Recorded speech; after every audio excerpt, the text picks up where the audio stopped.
Girl, you should wear a name tag.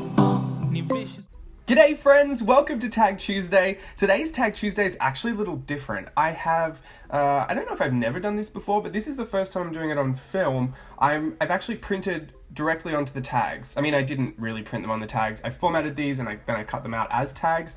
But these are the inserts, these are the illustrations that are in my Creative Traveler Notebook insert, JLB Creative, I don't know what I called it. Basically those illustrated inserts that I listed on Etsy last week. I just restocked them in the store too, so shameless plug. If you want to go check those out, go and have a look. The listing photos are some of my faves. So, well, I've just done one already. How quick was that? I'm using the Daniel Smith watercolors, the new ones I got from Artistic Cat on Etsy. There's a link to me swatching all these videos. There's not a link, I'm sorry, but there is a video of it. I'm not sure how to put links in yet, so maybe I'll learn it, maybe I won't. But I'm actually just color pulling everything around.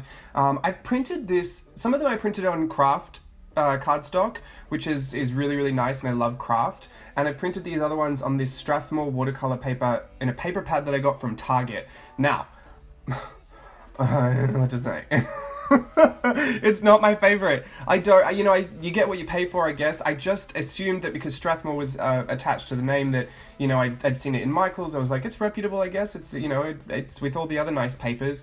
But I just found that it doesn't display the color very well, and you might think, well, that looks vibrant on the screen, but I probably tricked this up with a bit of saturation in editing. So I will say, in real life, these colors aren't super vibrant once they're dry. The color pooling you don't get a great payoff like you do on some other papers. As with everything, all the papers will work differently, and they'll all work differently for what you like to do.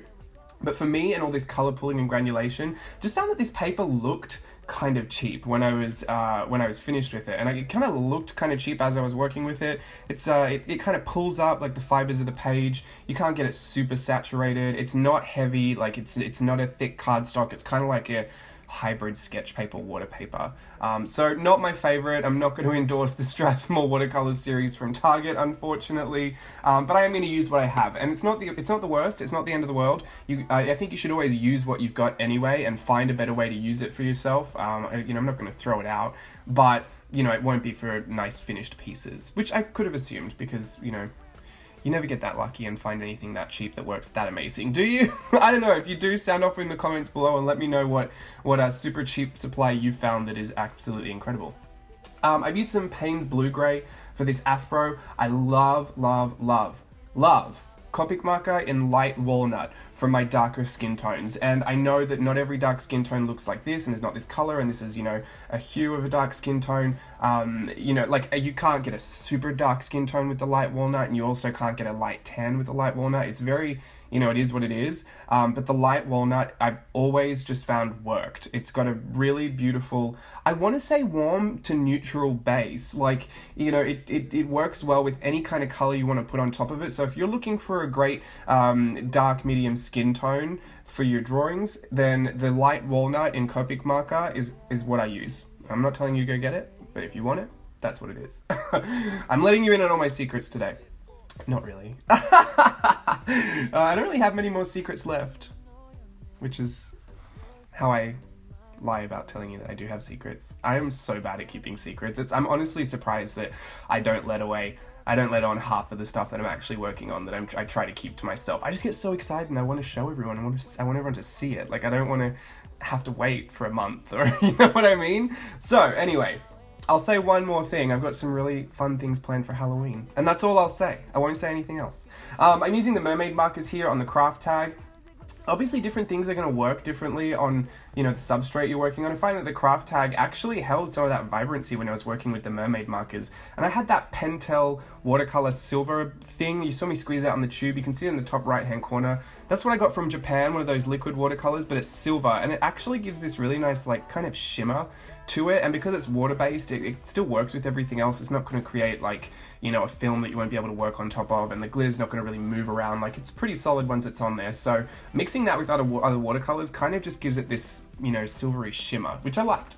And I had some of that mixed in with the Mermaid Markers. So you'll see in the close-ups at the end how that kind of worked out for me. You can see once that watercolor's dried down, all those beautiful vibrant colors, and I put a lot on there, just didn't pop the way that they usually do on, say, like a Canson mixed media paper or something. So yeah, this was like a little off about the Strathmore from Target, but like I said, here we pay for. Shouldn't have expected miracles from it. Yeah, I think I'll just use it for ink sketches or something. Who knows? Or maybe I won't. I don't know what I'll do with it. This down the bottom, I just tried this out. I've never seen this, like I don't know where it happened or why that entered my mind, but these kind of look like fun little amethyst crystals at the bottom. I used that moon glow because I love the granulation. It just kind of is a really easy way to create these like amethyst columns. I don't know, that's what I want to call them. I just, where the drips were, I kind of used a pink lei pen, which is one of my other favorite pens to use, and then just made a little white border, like a halo around the amethyst, and then colored that in. I want to say amethyst, is that what the purple one's called? No idea. Not into jewels, not into rocks.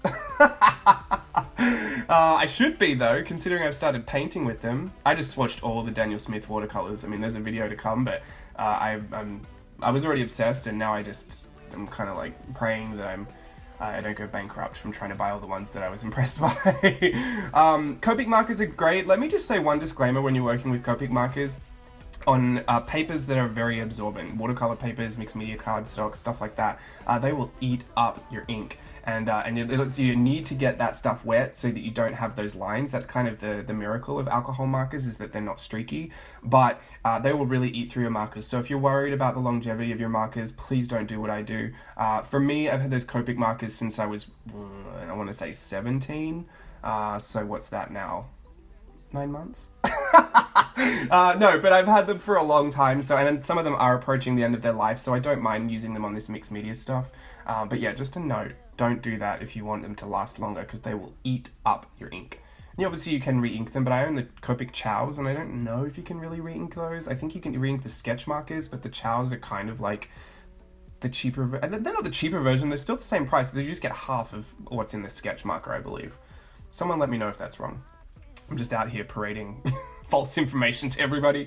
I've made one of those cityscapes just really quickly with a marker. You don't have to, I think I wanted to show you in this Tag Tuesday, you don't have to do a lot to this stuff. I wasn't neat with anything that I did today. I think my point is, I like to start with a very messy base, and I can always go in and add the finer details at the end. If I always start with the finer details, I find that they get lost because I'll start to add so much on top of it, and then I have to keep mindful of where I'm going and what I'm doing. But if I start with all the mess, then I can hone in on where the features should be refined and what should be pulled out of that image. Does that make sense? Where I should find the focus points after all the mess is put down, because you know the mess is kind of uncontrolled and it's chaotic, so it's hard to pre-plan that stuff. So this is the order that I kind of work in, and I'm always grabbing these Sakura souffles. Look how vibrant they look on this thing. They just like, they go on so clear, it's really hard to see them, but once they're dry, they're just opaque, and it's really, really lovely. I love these because they're kind of like Maleficent type, I don't know, like wicked, acid kind of poison flowers, so that was fun for me.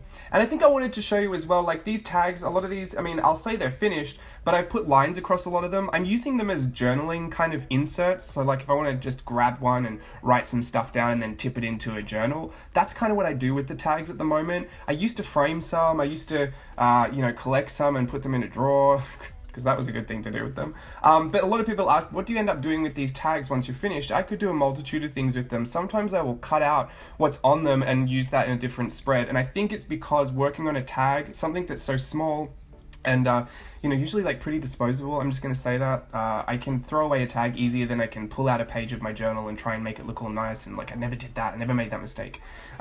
It's kind of like a stress-free way of creating something, so sometimes I will just use these tags, or I'll use smaller bits of paper to do my stuff and then stick those into my journals, just because like I'm like the rest of you, I don't want to risk not having something work out in my journal once I've already put all that work into the background and stuff like that.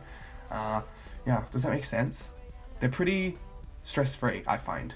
Look at this silver pen. Please look at this silver pen. Isn't it just divine? I had this, so the silver watercolor in the back, and I thought, I found this silver pen in Japan, can't for the life of me remember where it was. I don't even know if it has a brand on it. Maybe it was from Muji, but I don't think so. I think it was actually from a convenience store. But it is just the finest silver pen, and it is so metallic. So I'm completely obsessed with this. I'm in love with it. I come back to that tag and add some more silver to those stars. so much simple stuff you can do. You don't have to pull out the drawing underneath if you've kind of made a mess over it. You don't have to pull it out exactly the way it was. Pull out the features, pull out the elements, grab a white pen and pull it out if you've got some darker colors on there, and make it look completely different to what you started with. I like transforming that stuff. That's why I put all these illustrations in those travelers notebook inserts that I made, because I think they're great starting points for this kind of stuff. And these are on the black printed, so you can see some of those the ink is pulled, but I've also used it in a way where I've used colors that were kind of complementary to the ink that would pull out. And once it's smudged and kind of like blurred the lines and they're not so crisp anymore, I go back in with my white pen and I pull those lines out and make those lines crisp. So there are totally ways to work around everything. I've said that a billion times, but I'll probably say it a billion times before. Again? That's what I'll say. I'll probably say it a billion times again. There's a cheat for everything, I guess. But yeah, I'm going to finish up. I'm going to show you the close-ups. I hope you enjoyed Tag Tuesday. I've got a lot of stuff in the works coming up soon, so keep your eyes and ears and nose peeled out for that. But yeah, until next time, bye everyone. Thanks for watching. Girl, you should wear a name tag. Vicious presenting.